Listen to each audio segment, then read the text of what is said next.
So, Orion are back with their third studio album, Vultures Die Alone. So, it's hard to kind of label this band because they have actually shifted their kind of overall style for this album.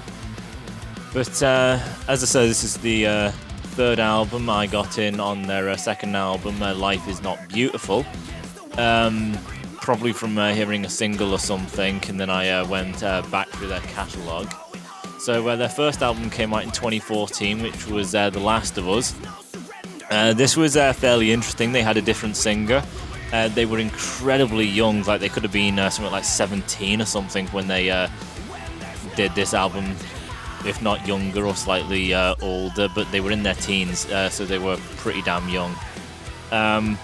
They were in some kind of TV show. They're a foreign band. They speak a different language. English isn't their first language. So you can actually see on YouTube them actually playing on this TV show. So it's kind of like The Voice or something. So a group of singers, bands or something perform, and then it's like you verse all the other people you go against, and you present yourself in front of judges. Something like that. I clearly haven't seen it, but they do have them playing live, and you can find that on YouTube. So that was slightly interesting. The first album is kind of in the vein of progressive, power metal. Yeah, had a lot of focus on melody. It was pretty decent. And then they disappeared for a few years, so 2014, nothing for 15 or 16 or 17, until we got to 2018, where they released Life Is Not Beautiful. So, Life Is Not Beautiful I've reviewed. I don't know if I reviewed The Last of Us, but I definitely have reviewed Life Is Not Beautiful. And it only kind of had 8 tracks. It was pretty pathetic. The first track is only just an introduction, so you got 1, 2, 3, 4, 5, 6, 7, 8, 9. So yeah, 9 tracks, but 8 overall, because as I said, the first track is just useless. I did give it a favourable review, actually, but the kind of problem with Life Is Not Beautiful, now that I've spent a lot more time dissecting albums and just, growing.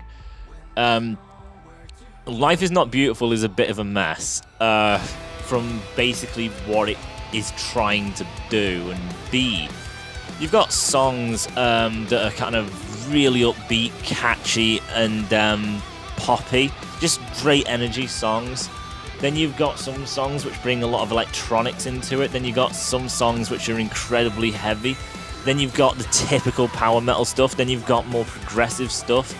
So it's kind of all over the place. You've got your melodic, then you've got your heavy, then you've got your fast tempo, then you've got your short poppy basic, then you've got your electronic style stuff, then you've got your progressive, your power metal, or just the typical kind of like just heavy metal, hard rock type of thing. The album was just all over the place, and only being 8 actual tracks, the album was fairly short.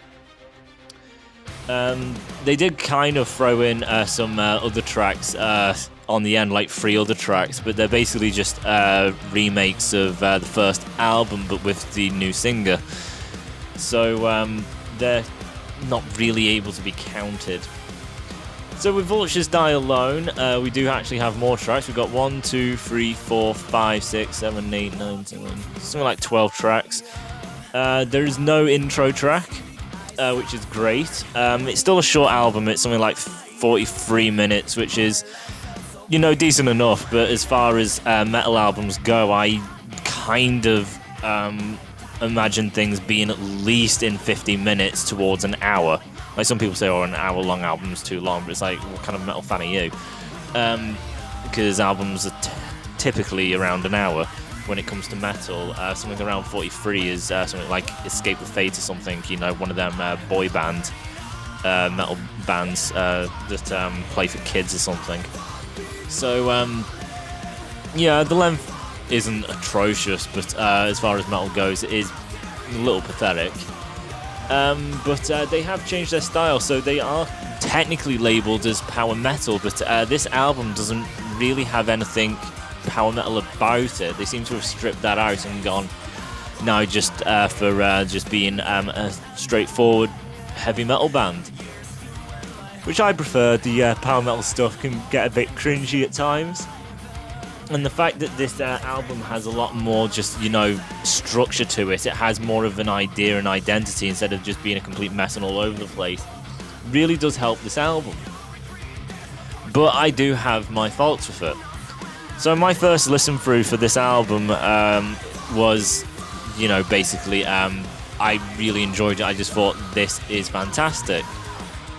Second time through, when all of that kind of fizzled off, like, wow, this is all new to me. Wow, it's so amazing. This is fresh. It's great.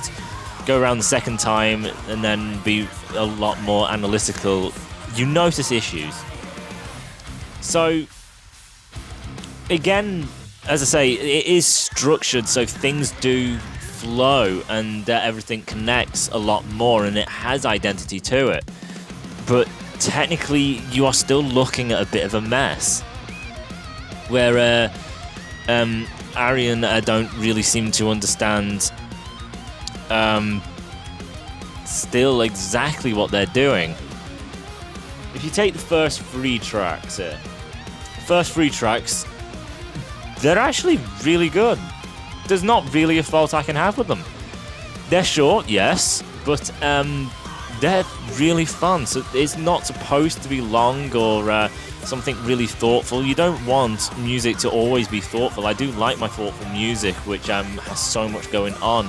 But it's nice just to be able to sit and just have something so energetic and so fun and so uplifting and catchy, which you can just sing along to.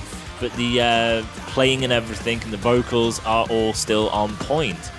And these first 3 tracks do exactly that. Out of My Life, the vocals are incredible. The vocal melody is fantastic. The music is brilliant. It's catchy. It stands out. The whole song is from start to end catchy as all hell. It is so much fun. The energy is incredible. Voice fantastic. The melodies are great. It is so damn good. You got a solo in there that leans more on the technicality side. That's what most music does these days. Again, it's not really that long. Again, metal seems to not bother with you know, the really long, elaborate solos these days. Unfortunately, it seems to have died out. But it is there, and it is good for what it is. And then the rest of the song is just such a goddamn good time.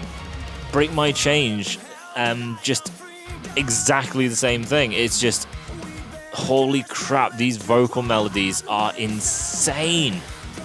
The voice is fantastic. There's a different kind of tone to his voice or something, giving something a bit more warm. As for Out of My Life, it's a bit more kind of upbeat and pounding. Break My Chains, there's a bit more melody to it. Still heavy though, not, you know, a melodic. Just sounds absolutely phenomenal. Another solo, which is great to have it. Still a little on the short side, but as I say, the melodies, the catchiness from start to end. It's just, this band so far is absolutely nailing melodies. Like, the vocal melodies are absolutely nailed. There is nothing wrong with them. The vocal melodies are unbelievable. I don't know how anyone could argue that they need to work on their vocal melodies with these first 3 tracks, because holy crap, they are incredible. The voice, as I say, is just so damn good. The voice is on point here. It is fantastic. The musicianship, brilliant. They do everything they need to. They give you the solos, which is great. So that's great. And as I was saying with, you know, going into the 3rd track, Bloodline, it is basically just the same thing again. Vocal melodies on point. You got your solo. All good stuff. So the first 3 tracks off the bat is just incredible. So originally when I listened to this, I think I just kind of went with this, the fact that they've just nailed melodies and everything, and there is solos in every track. So I think I got kind of caught up in that, just the fact that it's just such a good time and a breath of fresh air, and the you know, the kind of environment that we're all living in these days. it's nice just to have something that you listen to which is actually just a really, really good time and just fun, because we're all, struggling with the times we're in. So, first 3 tracks are fantastic, but on my second listen, I kind of noticed that the next 2 tracks to follow, I'm Here to Save You and In the Name of Love, you can kind of imagine what they go like by the names of these tracks. I'm Here to Save You and In the Name of Love. So you can kind of tell what this is. It's just incredible cringe love songs. And it kind of goes like it.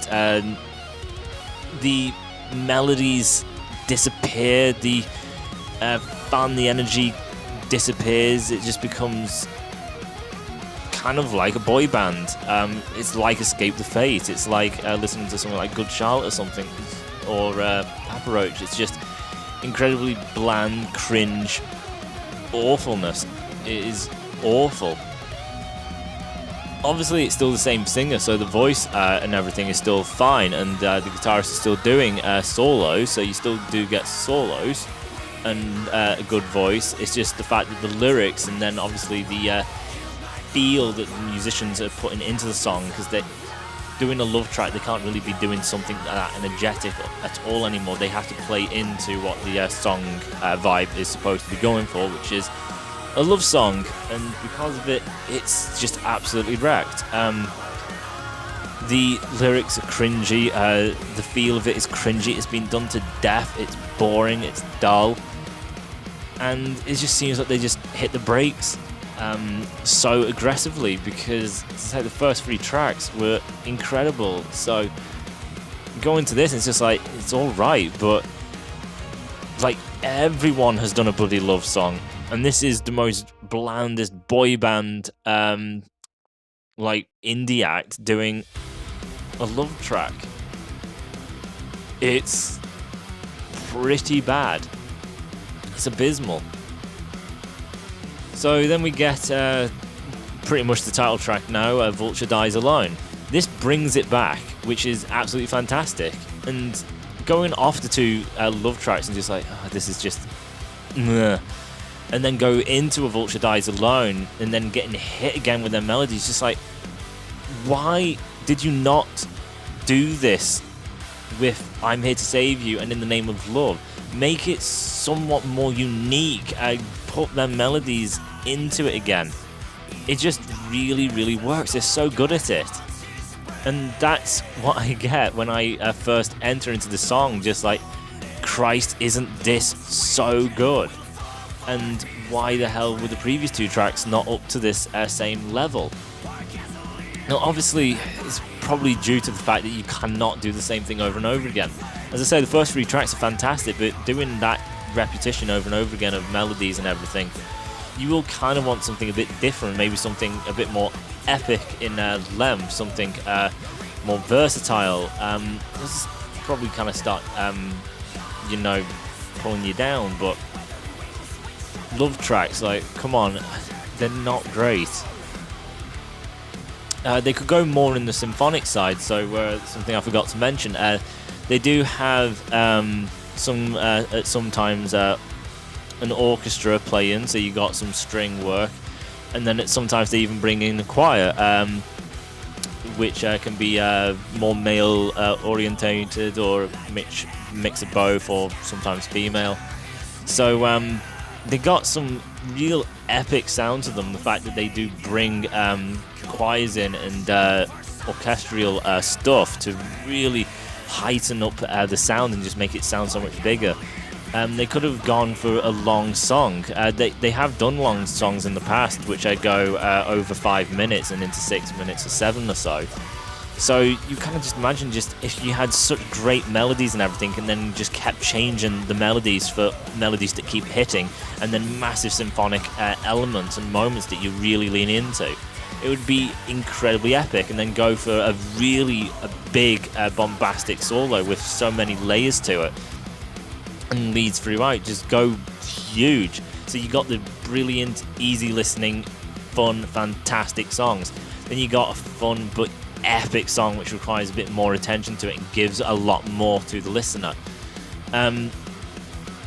it's there for them. It's just, I don't know why they did these 2 tracks. I get it because of doing something different, but there is a hell of a lot of things you could have done. But 3 tracks, 2 bad tracks, and then the next track, Vulture Dies Alone, back to good. So maybe it'll continue like this. It doesn't. The next track, I Love to Be Your Enemy, technically the heaviest track.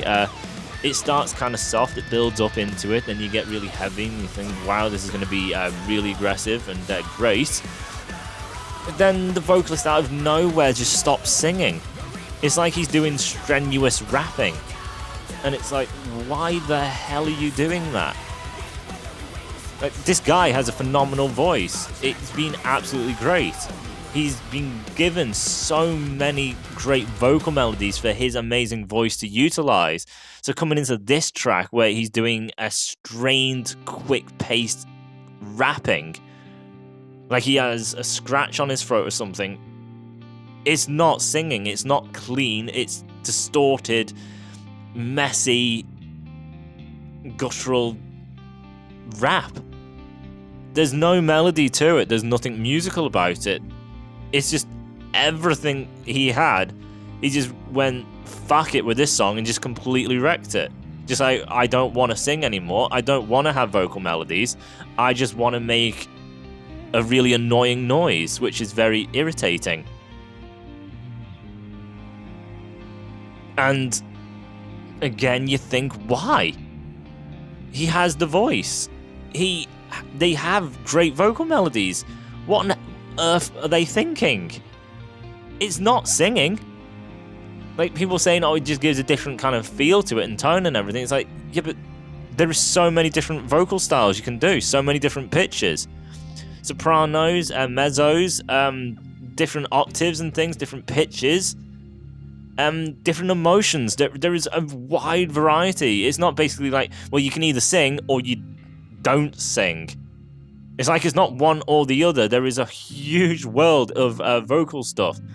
You got the more poppy vocals, you got the more expressive vocals, the more aggressive vocals, which is still singing bass, quick pace, slow pace. You got operatic singing.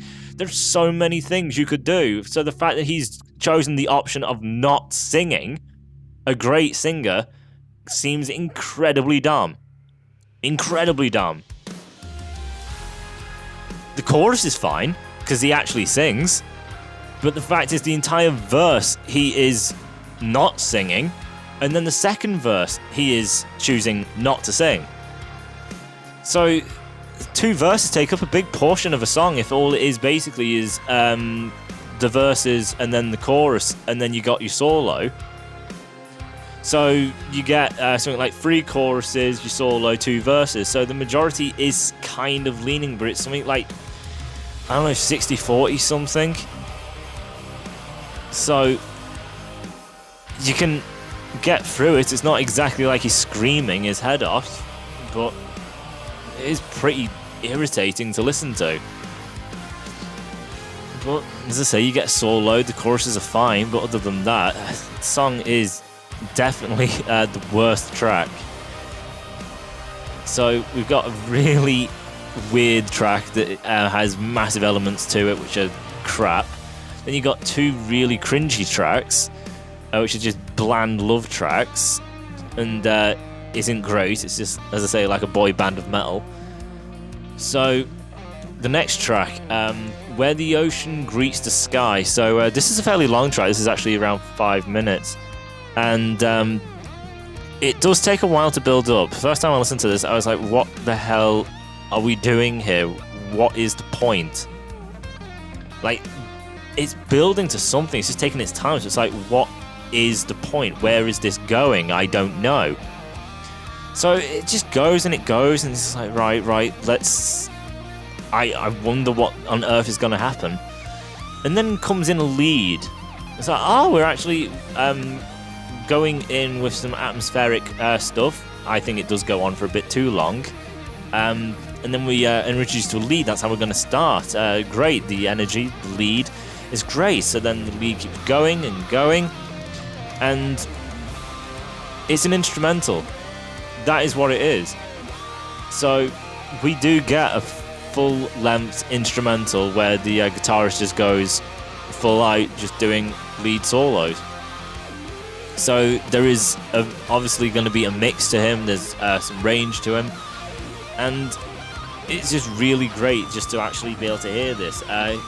He is a good guitarist. I don't think he gets the length he needs to really express how great he is. So it's nice that he actually has a track like this to actually show how capable the guy is. And it's a great track. As I say, the only issue just being that it takes a while to get going. But then when it does, he is absolutely incredible. The vocalist at the end does kind of come in just to go, doing kind of that. And it is an incredible waste of time because the lead is still going on, and then he comes in right at the end just doing the something along that line anyway. So he's not doing any lyrics, it's just basically his voice is there just to go over the top of the solo. And it's just like, well, that's not exactly doing anything or giving me anything at all. All it's doing is really distracting me from the solo. So yeah, you have a great voice, but it's not really doing anything here. And there's a solo going on, so I'd rather you shut up and get out of the way so I can actually appreciate and hear what the solo's doing, because you are drowning it out. So again, just a really weird choice to bring him in at the end. I don't get that. Obviously, it's probably just to give a bit more kind of range or something. Maybe it's supposed to be the full band kind of solo, so the vocals came in the end just to do a solo just of tone, but it didn't really sound that great. His vocal melodies and the other kind of tracks where the vocal melodies actually work, he sounds a damn sight better there than it does here. It's him going, like, it doesn't sound that impressive. Although he, as I say, he does have a great voice, it's just there, it just doesn't really work.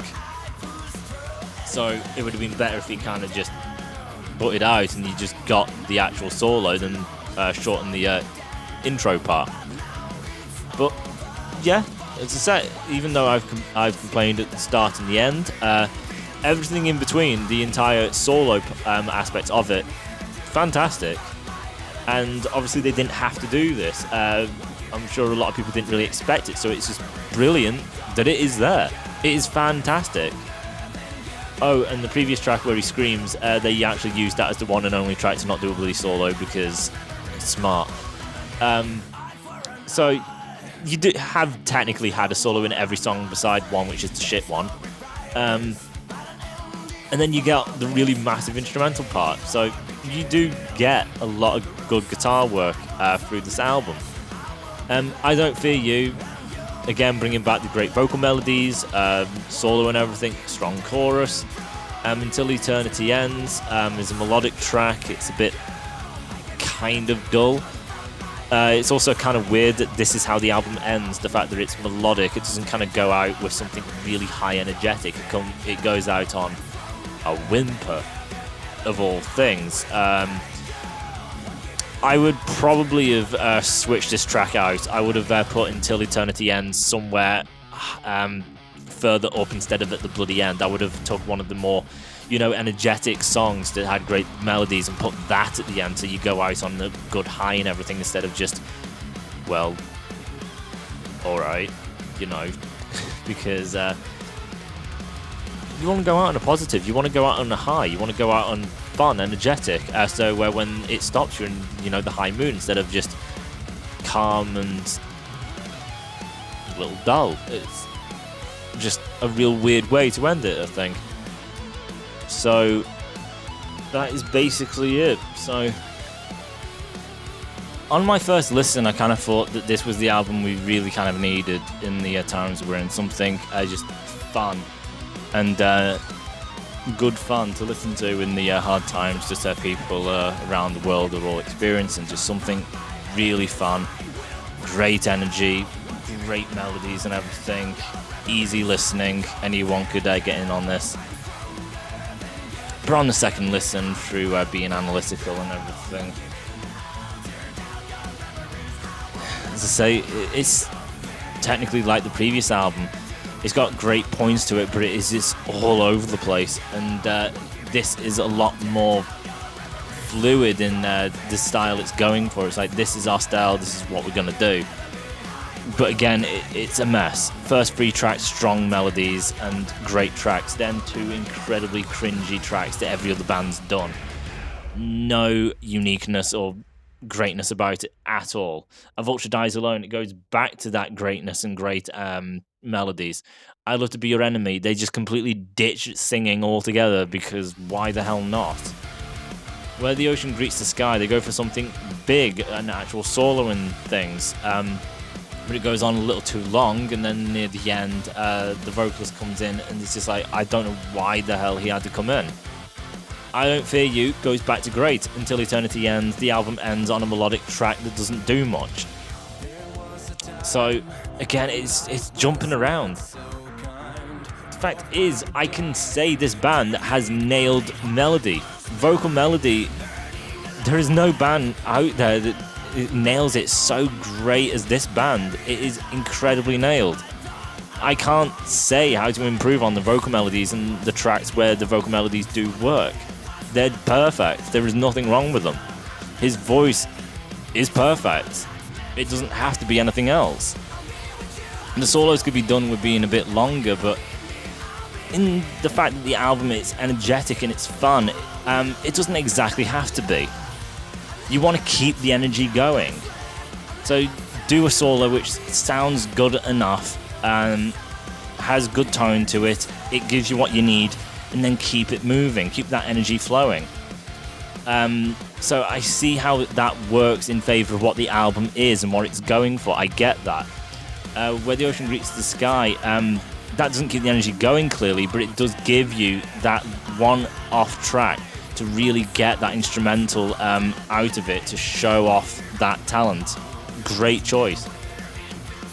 I Love to Be Your Enemy, it's different, but it's crap. I don't care.